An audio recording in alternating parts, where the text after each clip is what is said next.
হাজিপাড়া গার্মেন্টসের পরে যে ব্রিজটা আছে, এই ব্রিজে সামান্য বৃষ্টির পানিতে কি অবস্থা হয়ে গেছে দেখেন, মানুষ কি দুর্ভোগে পড়ছে। এখানে খালের ব্রিজের উপর দিয়ে স্রোত যাচ্ছে, মানুষের চলাচল বন্ধ হয়ে গেছে, মানুষ খুব কষ্টে রাস্তা পার করতেছে। ব্রিজের উপরে পানি উঠে একদম সমান হয়ে গেছে।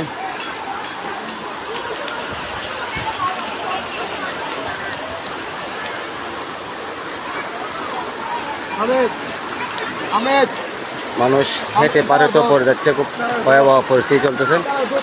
ব্রিজের উপরে পানি উঠে